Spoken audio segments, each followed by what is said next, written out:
Hello, I'm Lakshmi Anand and thank you for tuning in. This is an excerpt from an in-depth conversation with Hindustani classical violinist Miss Kala Ramnath soon after the New York press selected her amongst the 100 most influential Asians.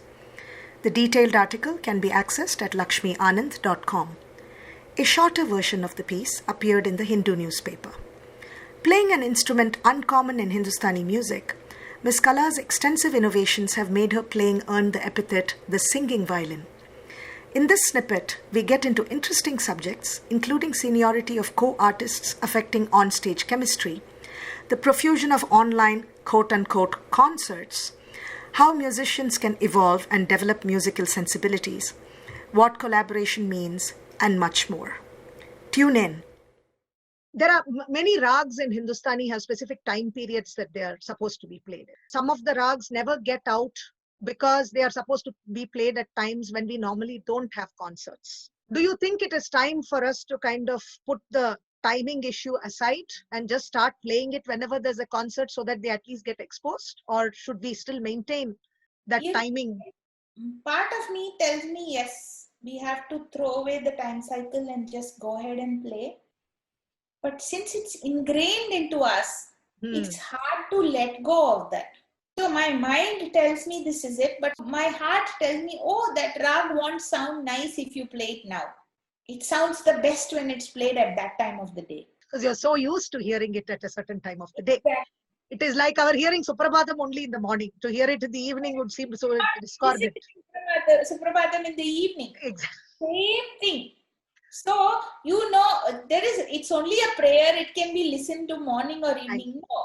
But Suprabhatam, it says that means it has to be in the morning. Yeah. Similarly, for me, the ragam has to be, it sounds a morning ragam, the notes, because we know that these notes are, this cluster of notes happens in the morning, this cluster happens in the evening. So, my mind says, my heart says, no, we should not do that. So you have told me earlier that to get the sound out of the instrument, the ideal sound out of the instrument, it is more the practitioner's skill than the quality of the instrument. In fact, I think what you said was, if the practitioner's skill was good enough, you should be able to get good sound out of even a mediocre instrument. So what would you say is the way to go about developing that skill?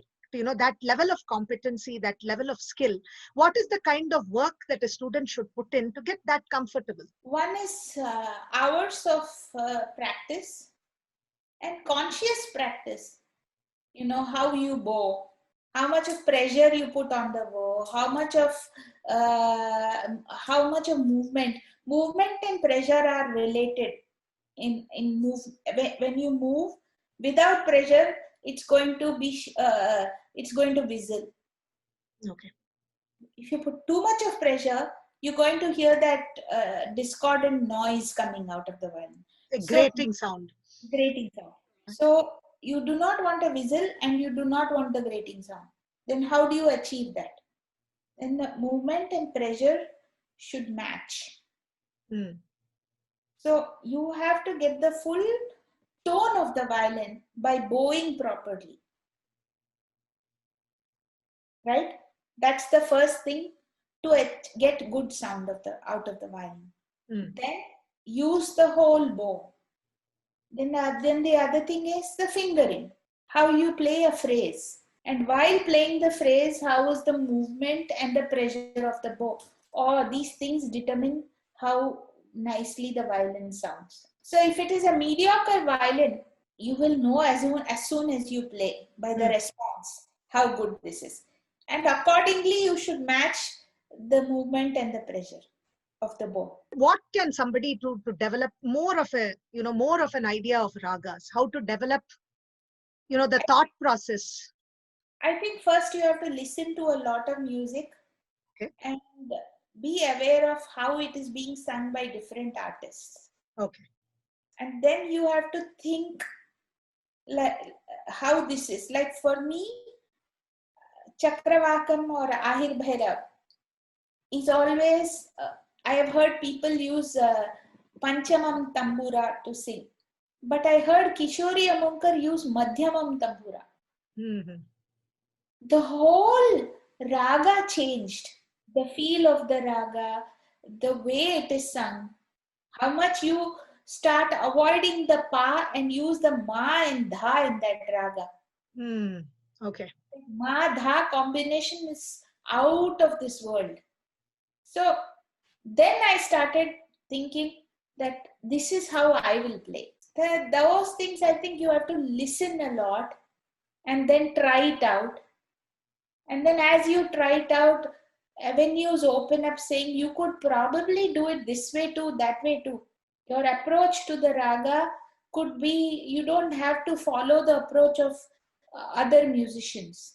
You can stay in the raga and create your own new approach to it. Throughout our conversation, it's very clear that you're trying to follow the vocal technique as closely as possible.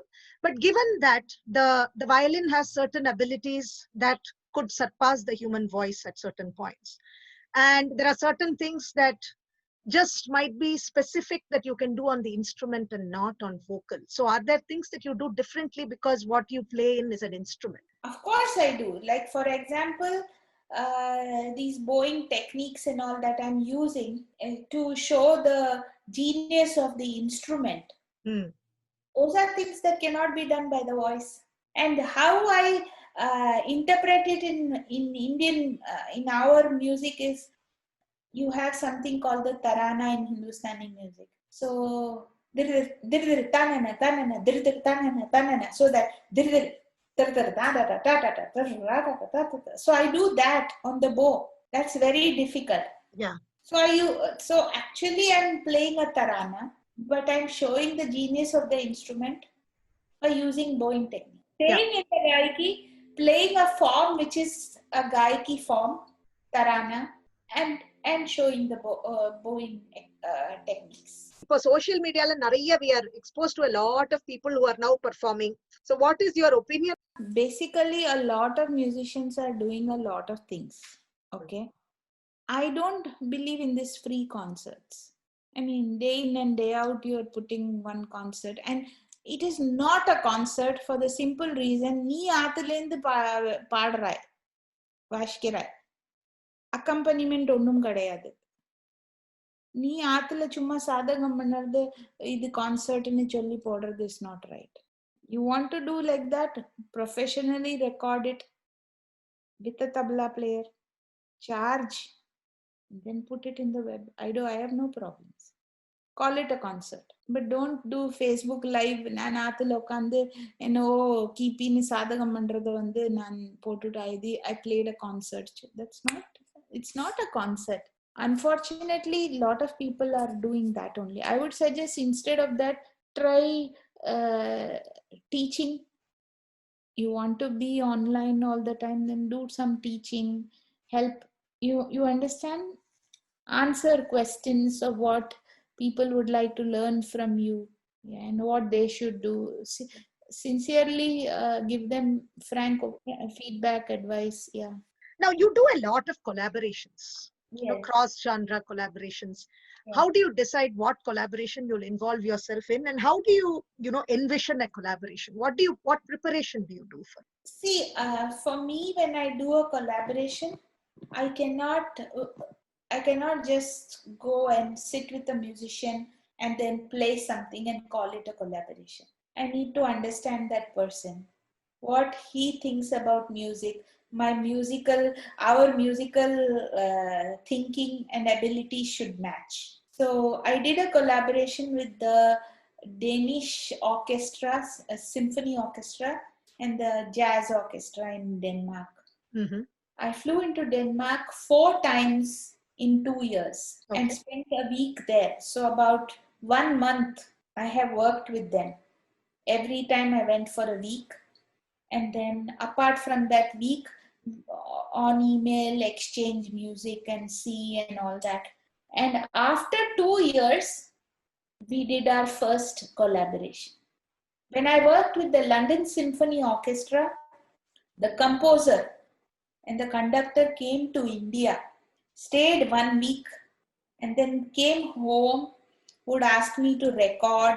They would listen. Then they would, after they went back to London, they would send me what they had composed, and then I would tell them that maybe these some changes here, some changes there, and then then before I played for the London Symphony, at least 1 year we were back and forth. We were doing back and forth with musical ideas and planning the whole thing.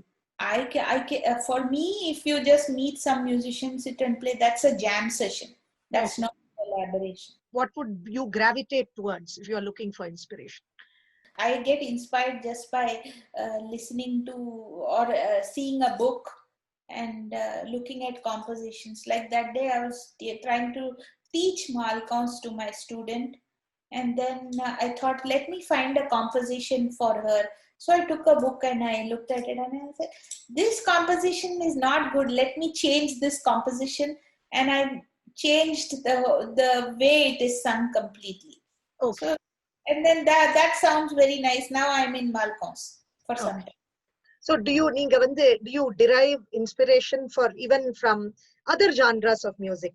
Like when you're listening, takkan or idea. I do. If I listen to Carnatic music, if I listen to any genre, okay, even film music. So sometimes when I'm playing, then I realize, oh, this is that person, he sang it, and that stayed in my mind, and this has come out through me as my own. So it could be like just day before yesterday, I composed some tune in my mind and I recorded it, and then I realized that slowly after, I think this was kind of a tune I had heard in the somebody playing it on the piano. Okay. So I said, oh, this sounds like that.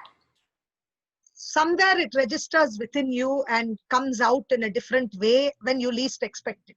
Yeah. Unconsciously almost. Panditji told me once that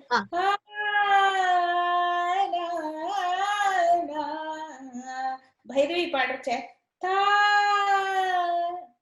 அப்படின்னு பாடினேன். அப்புறம் suddenly on stage is khilona da da da na na na na na na na na na, that film song. Khilona. He sang in some bhajan, he's done that. And I see. It sounds like that. It must have come from that song only. What do you do to take your music from one level to the next? If you were to take a rag that you explored, say 5 or 6 years ago, and you were to do the same rag now, you are going to play it again.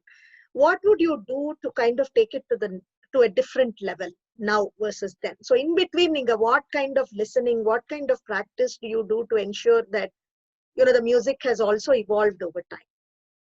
You don't have to practice. The music keeps evolving within you over time, because experience makes a big difference in what you were playing. I mean, there are pluses and minuses also. Like plus is what you played when you were younger. Your understanding of the idiom is better at this age. And how to present it, the experience of presenting it before audience, that also becomes more mature. But சின்ன வயசுல இருக்கிற speed இப்போ கையில இருக்காதா இருக்கும் வயசாச்சு. Right. But because of your experience, you still know how to keep the audience, you know how to retain the audience's interest because of your experience. So I feel whatever I did 20 years ago, my music is not the same today. And it is constantly evolving. You do not have to do anything. You just keep up with your practice, your listening, and do what you do. And the fact that you're teaching makes things a lot more clearer to you, just for yourself. So when you teach, you get more clarity about everything. particularly when you are playing a traditional Hindustani concert. Do you see a difference in dynamics when you play with different artists? And what I mean by that is your co-artists can be of different seniority levels, right? Some can be very senior, some can be your equals or juniors or any different levels. And do you see a difference in dynamic in that? Like if it's a very... Definitely.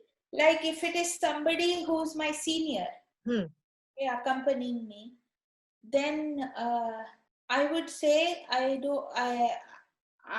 do not feel comfortable. For primarily, the only reason is because you can't tell them what you want. It's considered to be, it's not improper to tell them to, first of all, they are accompanying me. It's an honor for me that they are playing with me. I cannot order them and I cannot tell that this is how I want it played. Whereas somebody who's younger than me, who's who's an upcoming artist, I can tell him like, play it this way for me. This is how it sounds. And my contemporary also, I do not have any problems because we are same age. We can talk to each other. And whatever said and done, like in a concert of yours, you are the one who normally would decide what to play and how to play. So in terms of roles, the tabla player is somebody who is supporting you. I mean, you are deciding what to play, he supports you in the process. But when the seniority issue comes in, it becomes a little difficult because even though technically in terms of the role that he plays, the tabla is a supporting role, the fact that he's senior almost sometimes becomes, whether it is a tabla concert. That is the reason why I said I prefer somebody with whom I have a good rapport. I can say that, hey, this is not what I want. This is how I want it. How do you push your own boundaries of musical expression? What do you do to keep pushing it? One is looking at different ragas, looking at different compositions, challenging compositions. Basically, as I age, I find that playing fast does not excite me. The way I approach the raga and the way I elaborate on it, what I can create different there. The beauty, bringing out the beauty of the raga, that excites me more. Playing fast is there. There is nothing much you can do there. So if a ragam has 3 or 4 ragams which are very close to it, analyzing from another ragam which is close to it, and then seeing how I could, keeping that ragam in mind, still stay on this ragam. You understand? All now I'm getting into all those things very, very minutely. I think I'm getting more into music now.